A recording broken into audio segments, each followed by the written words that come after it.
So say we do a live section and then 7 o'clock in Barrow for tonight. So Colin, would you start with that, please?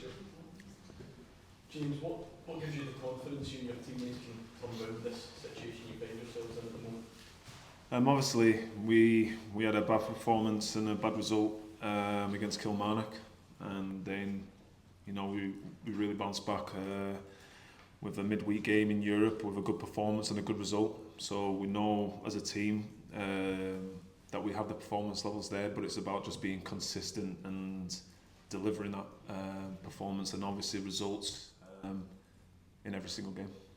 With your role here being captain, obviously, have there been any specific discussions with the manager in terms of where things are at and how they improve? We constantly chat throughout the season. As a captain and as a manager, we always have a dialogue with each other all the time. Winning, losing, we always want to improve. But it's important to have that dialogue and have a dialogue with the squad and demand more of each other. I suppose in moments like this, a manager will always get a lot of criticism. How committed are the players to try to turn around for him? How do you feel that's working at the moment? The players are obviously fully committed to turning anything around.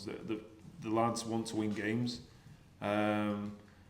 Obviously the manager's obviously getting criticism, the team's getting criticism, but that happens obviously when you don't get the results that you want, and it's down to us as players to improve ourselves and obviously first and foremost deliver the results that the club want and the fans want.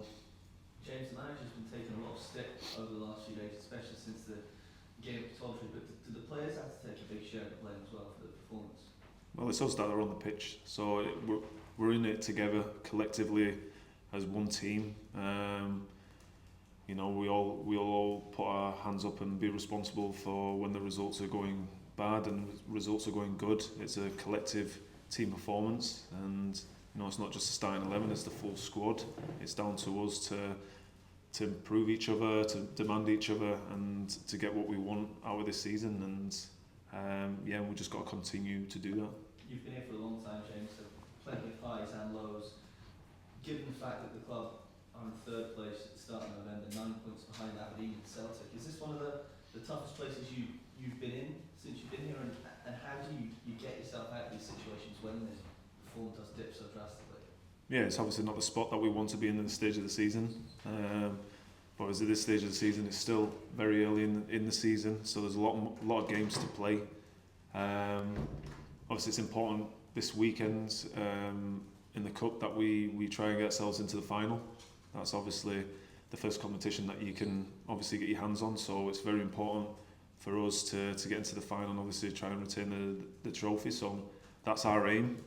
And obviously in the league, we're 9 points behind, and it's not good enough for our standards, but we know where we need to improve. We're continuously working hard to where we need to be.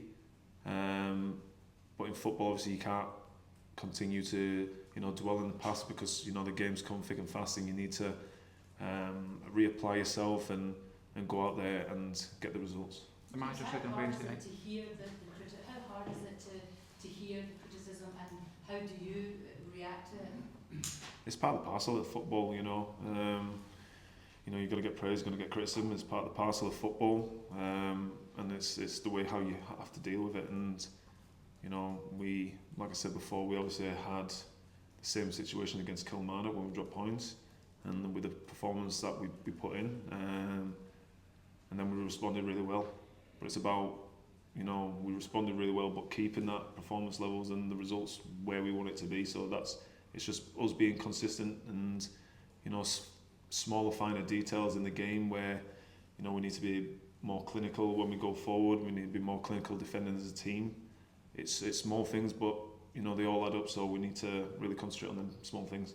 The manager always takes the run, as we've already spoken about in this today. If worst case scenario you don't win on Sunday, would it be the right thing to do to stick with him? Would it be wrong to get rid of him? Well, obviously our aim is to win on the weekend, so we're not thinking any other way as a team to go into this weekend and not thinking about winning the game. That's our main focus, is to get ourselves into a final, and that's all we're thinking about. James, you often hear players being told that they're playing for their own future.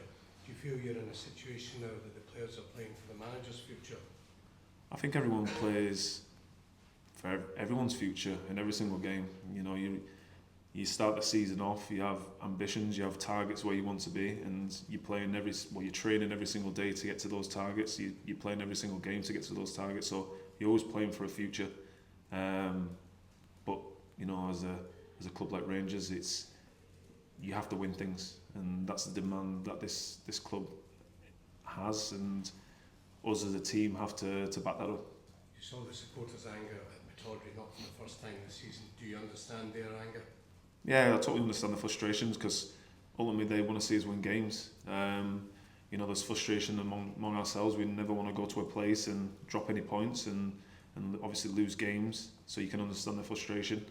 But me as a captain and me as a squad player for Rangers, you know, I'm doing everything possible in my power, and I know all the players in the dressing room are going to be doing everything in their power to, you know, to put in the performances and the results that the fans will be, you know, proud of. So we've got to continuously work hard every day, and you know, obviously ultimately we can do all the talking we want, but we've got to do the talking on the pitch. Last couple for this One of section. the things that Philippe Clement said after the Aberdeen match was that it was one of the team's better performances of the season. At the start of this media conference, you acknowledged that it was a bad performance. You're almost like not on the same page. Can you understand why supporters are taking issue with this? Well, it's in the end of the day, you want to walk away from the game with 3 points. So, you know, as a performance side, you know, we didn't, you know, have maybe the clinical chances to put away the ball in the back of the net to get the 3 points. So us being critical on ourselves, maybe overcritical on ourselves, because we demand so much more as team and as players. We want to perfect what we do on the pitch, and when we don't, we're obviously critical on ourselves as players, and we'll obviously observe it where our demand is probably more higher or probably the same, but we just really demand high standards in this team. And you know, walking away from Pataudry not winning the game, you know, it's going to be bad for all of us as a team, and as we would think that the performance will be bad. Last one. In the summer, in the summer, James, and obviously there was a lot of speculation over your future. Then you had that incident with a Rangers supporter at Ibrox after the Celtic game. Has that impacted on your performances this season? No. No, I go out every single week, try to play my best, try to play the hardest I can possibly be, and try to improve every single day. So, no would be the answer to that question. Okay guys, that's the section in.